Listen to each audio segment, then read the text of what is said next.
he is, our guy, a win in the Ravens game, not fined for the Dolphins game, justice for Josh Allen. There he is, our guy. Josh, what's up, dude?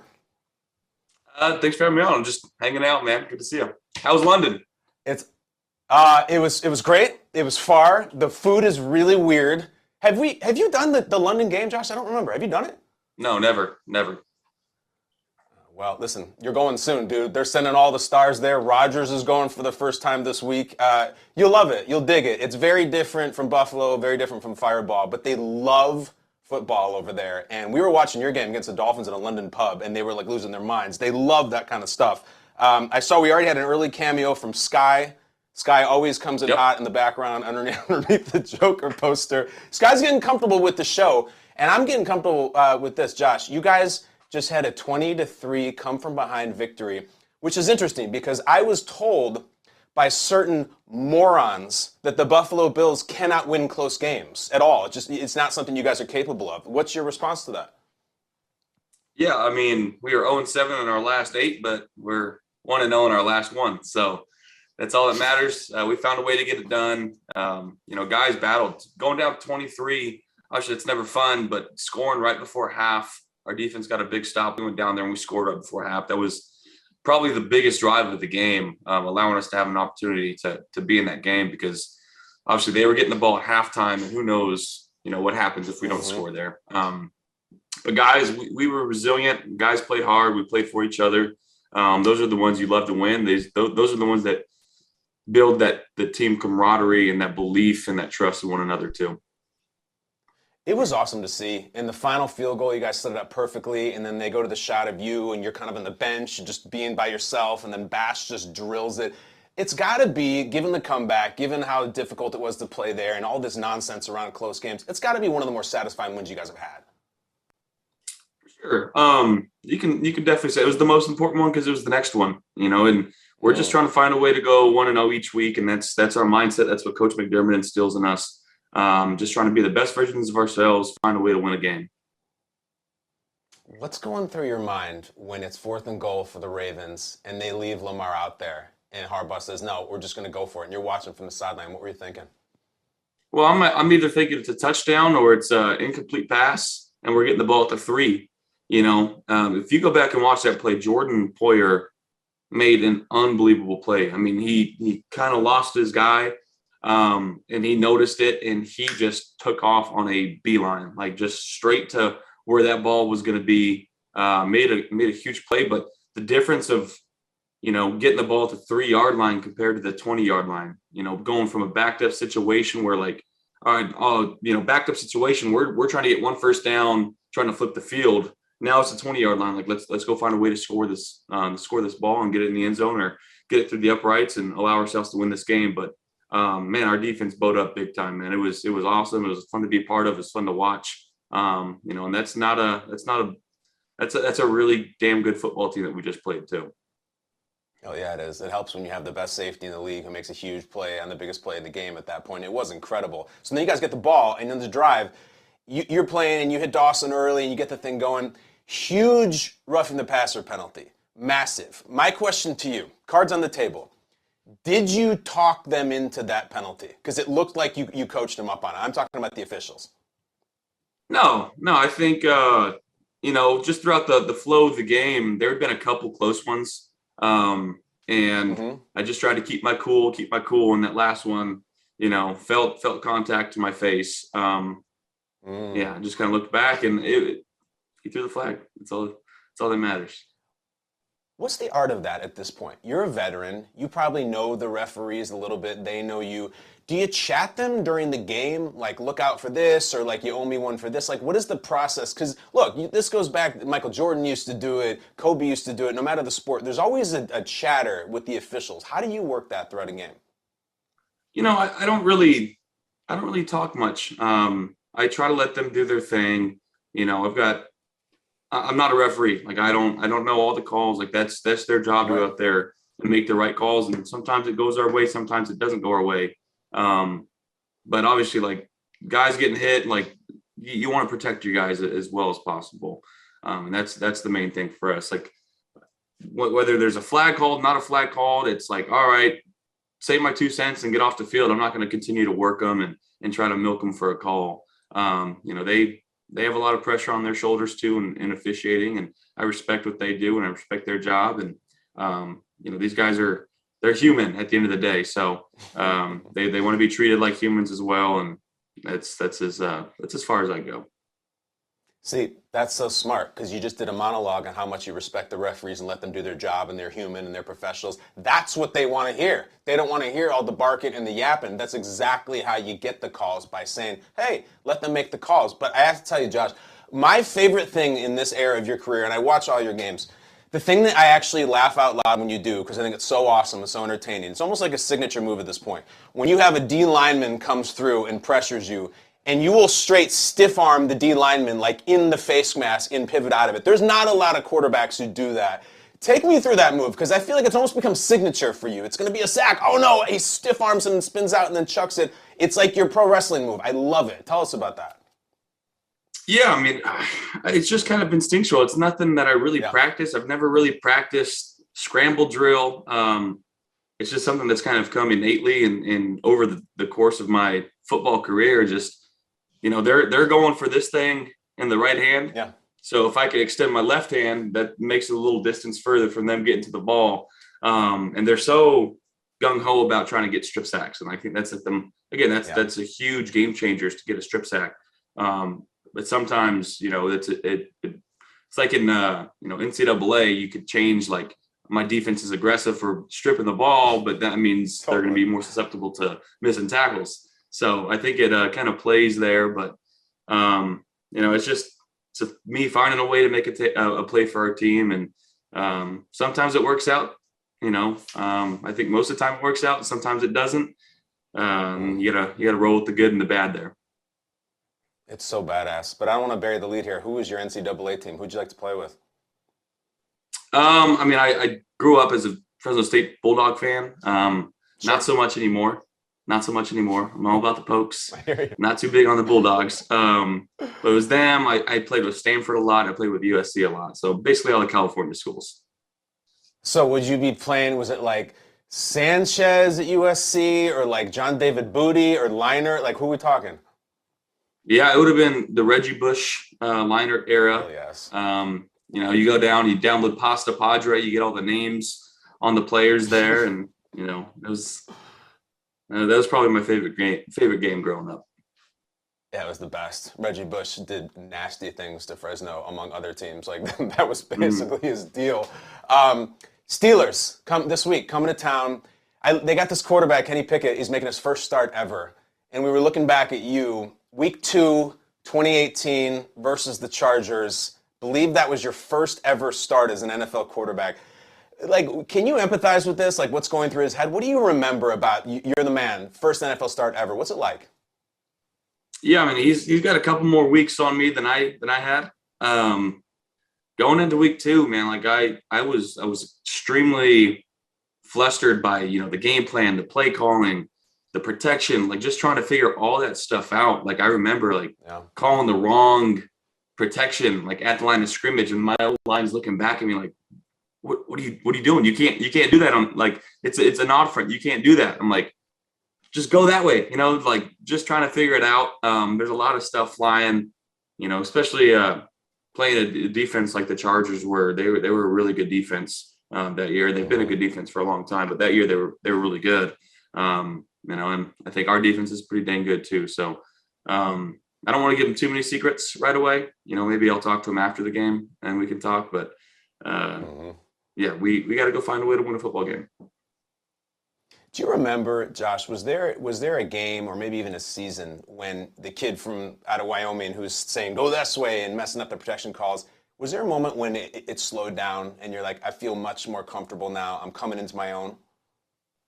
Yeah, I think it was after that Patriots game. I threw 3 interceptions in the first half, got knocked out of that game. But like just sitting there and talking with Coach McDermott, talking with Daboll the day after, and just, changing my mindset a little bit in terms of what to think about, when to kind of do hero ball, if you will, trusting the other 10 guys on the football field with me and not trying to do too much. And It's been very beneficial for me that game, and obviously wasn't fun to be a part of in the moment. But looking back, like that was probably the best thing that happened to me.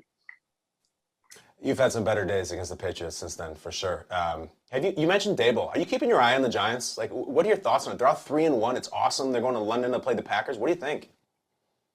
Yeah, 3-1. It's fantastic. I still talk to a few guys that were teammates here. Obviously, Davis Webb, John Feliciano, but he's just got everybody bought in. Like they all love Daboll. Like he's a competitive dude.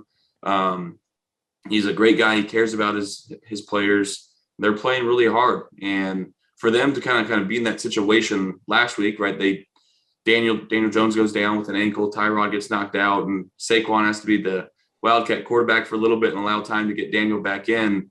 But not too many times are you able to win a football game, having that happen to you. So guys are bought in. He's been obviously doing the right things. Hopefully they can keep it going. You're going to hate this. I'm just going to tell you now. You play the Steelers this week. After that, you play the Chiefs, and you've played them before, for sure. The cliche is one game at a time, and I totally get it. The whole world's going to be losing their minds about Bills Chiefs. How do you stay focused? That's a huge national story that everyone's going to be talking about. How do you stay focused this week? I mean, we have to. It's the next game on our schedule, the Steelers, and it's our biggest game on the schedule. So that's all we're looking at. I honestly, hand to Bible, hand to God, didn't know we were playing them next week. Like we are focused as a team on the Pittsburgh Steelers, and when it's time to turn the page, we'll turn the page, but it's not the time yet. The guy went hand to Bible, didn't know they were playing the Chiefs next week. That's how focused he is. I completely believe you. You're playing a rookie quarterback in the Steelers. Who the hell knows what he's capable of coming into your house? I love it. I'll go hand to Bible here too, as Josh. We're going to do an old bit we do here that Josh and I have done a couple times called Age-Old Question. The idea here is that Josh was born in 1996. I was born in 1979. There is a massive, massive age gap here. So we played twice. Josh has won once. I've won once. I'm going to show Josh someone from the 90s era. He just has to say who it is. Then he's going to show someone me from his childhood or his era and see how old or what an old head I am. Are you ready to go? It's 1-1. This is a rubber match. Yeah, I'm ready. Let's do it. All right, people are still laughing at me about how you tried to identify Monica Lewinsky. Josh, who is that? Who is that a picture of? Looking, she's blonde, she's on stage, she has a microphone. Anything Looks coming like a to singer. mind who that is? It is a singer, for sure. I've got one guess, I think. Go on. I've got two, but I think that's Madonna. Josh says Madonna. Who was your other guess? It was going to be Christina Aguilera. See, that's so fascinating. And you know what, Josh? You're right. That's Madonna. With the Cone Madonna? Bra and the Okay. Blonde Ambition tour. That is Madonna. All right. It's one of the biggest entertainers in the world at the time. I can see the Christina confusion because I think Christina was kind of going with Madonna's look. So he's on the board. Now fire back at me something from your era. Let me see if I can keep pace. Oh, yes. Yes. All right. Okay. Josh said, oh, yes, like he was about to stiff arm me. I'm looking right there. Not only do I know who those kids are, I will tell you that we're looking at a publicity image from The Sweet Life of Zach and Cody. Did I get it right? Yeah. All right. That's awesome. I thought I was going to get you. Are those your guys? Yeah. I grew up watching Sweet Life of Zach and Cody. Actually turned on Big Daddy last night, too. And obviously Cole and Dylan were the little boy and Big Daddy. So that's, coincidence. Those are the kids. And Cole and Dylan, I think they have a line in that movie where they slander the Jets, which whatever, what are you going to do? All right, 1-1, Yeah.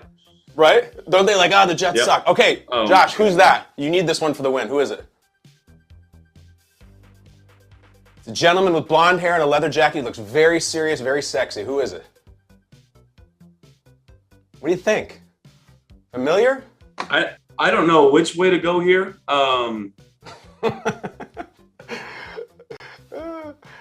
You're in the 2-minute, buddy. Got to make a decision.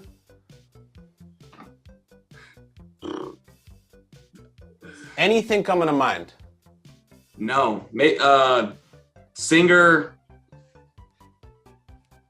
He sings. All right, I'm going to give you a clue. Aaron roll the video. I don't know. Roll the video. We have video that is pertinent to this, and it involves you.